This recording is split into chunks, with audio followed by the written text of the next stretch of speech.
The wind cries gratitude. Sometimes you don't remember every detail of a story. You just remember the feeling, like a soft wind brushing past, leaving something inside you quietly moved. I still remember that boy, not his exact words, not the dates, but the way his presence would just appear. I first noticed him on my way to church. He just walked into a conversation, not with me though, but with my friend. She was a confident one, the kind who could talk to anyone easily. And me, as usual, the silent, timid one, half hiding behind her laughter, just listening. Then it became kind of a routine sort. Every Sunday we went to church, there he was, smiling, saying something, acting as though he just happened to pass by. I even started teasing my friends, saying, "He must be into you." Little did I know that it was me he kept coming for. Soon I began seeing him in random places, at bus stop near my college, even though he didn't study there. It was as if fate kept gently placing him into my days, uninvited, yet never unwelcome. Then one day, as I was about to get into an auto, suddenly I felt someone behind me. It was him. He looked at me silently as if asking for a lift. I was startled, didn't say a word, just got in and left. It wasn't pride, it was fear. I was that timid, that unsure of myself. Then one Sunday, this time alone on my way to church, yes, he joined me and he managed to get my email address. He didn't have to work hard though for the kind of goofball I was back in those days. And that's how it started.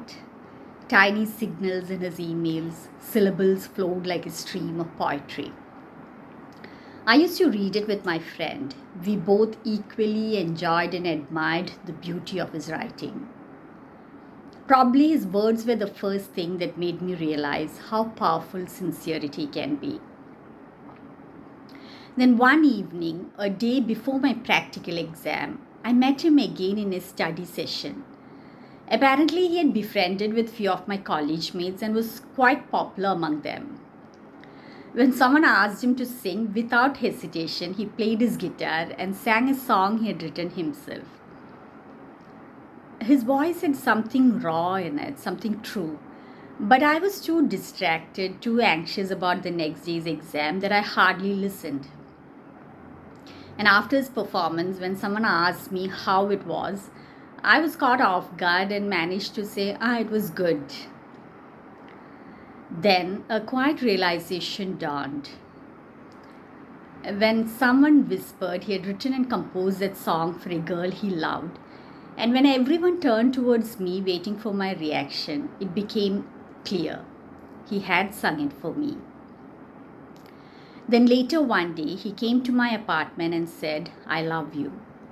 I said, "No." Not cruelly, but plainly. I thought honesty was enough. Never did I know that truth without tenderness can still wound. He looked shattered, but yet gathered up his courage and asked whether we still could be friends. And proud of my moral prudence, I said yes. Our friendship was sporadic at best, tiny sparks across long silences. Then one day, my father passed away. Everything in me broke. My friends were away, and as I was sitting alone, lost in grief, he passed by. I don't know whether it was coincidence or fate, but I poured everything out to him, every wound, every memory. For me, I was immersed in a well of sorrow that I had to vent it out. And that's all it was. I needed someone to lend an ear to me. He simply did. He quietly listened. But maybe he thought my confiding meant that I cared about him deeply, that I loved him in some way. That I realized only later through his mails how he gathered those crumbs of pain and built meaning out of them. That's what happens when you are in love. You build meaning out of small things. weaving illusions out of gestures and words. Dostoevsky once wrote, "Love is suffering." Perhaps that's what he meant, because when in love, you find meaning in everything, even in someone's silence. Months passed, I stayed home. No internet, no communication. And when I finally checked my emails, I saw a lot of messages from him. One subject line caught my eye, still vivid in my memory. "The wind cries Chinchu." Those emails carried so much tenderness, so much care, sincerity, the kind of affection I had never received from anyone before. His words valued me in ways I never knew I could be valued. He missed me, he longed for me, and in his letters he made me feel seen. For a fleeting moment, I thought, had I known him only through those letters, maybe I would have grown into love with him quietly, unknowingly, completely. Years passed, letters were lost, the boy faded into memory, and then much later, life came full circle. Someone I had loved deeply, with whom I had spent almost 2 decades, to whom I had given everything I could, looked at me one cold morning and said, "I hate you. I've never loved you. Not in all these years, not even for a moment." And he said it over and over again until the words lost its sound and became something colder than silence. My world, my small world crumbled, and my thoughts drifted back to that boy, the one who said, "I love you." Because when in love, you find meaning in everything: a glance, a word, a silence. And when it falls apart, it's not love that has betrayed us, it is the meaning that we have created, the illusion, a tiny bubble of illusion. His heartbreak and mine, though worlds apart in depth and time, still carried the same human ache. It was connected with the same human ache, the ache of loving, hoping, and losing. His might have lasted a season, mine years, but pain has no scale when the heart is sincere. For him, it was a fleeting imagined love. For me, it was a lived and lost one. But in both, the suffering was real. And that's when I finally understood him and myself.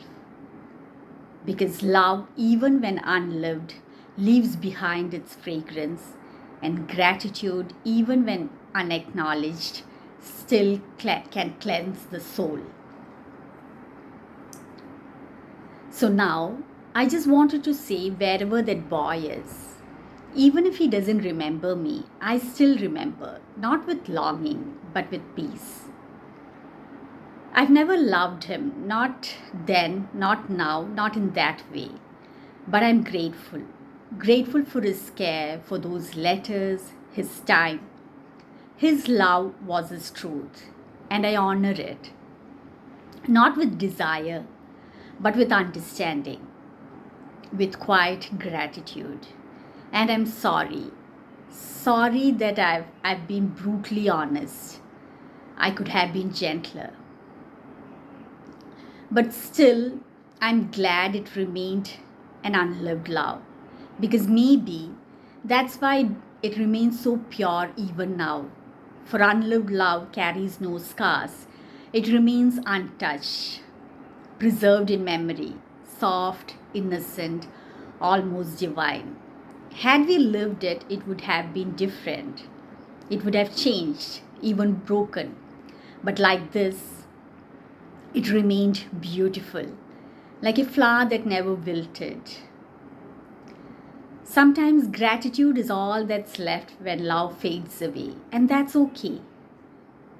James Joyce once wrote, "Better pass boldly into that other world in the glory of some passion than to fade and wither dismally with age." Maybe that's true. Because when someone says they hate you, you get a closure. But in love, it never really ends. It lingers, it aches, it asks questions that never find answers. It hurts, but yet makes you feel alive. So, yes, love is suffering. But maybe we all need that little suffering to feel human. We all need that one love that never reached us to teach us tenderness. So, love with all your heart, irrespective of whether it is returned, rejected, betrayed, or left unlived or unsaid. Because love in its purest form is not about possession, it's about presence. You'll never regret what was given in truth. And if it ever leaves, let the wind cry gratitude. Thank you.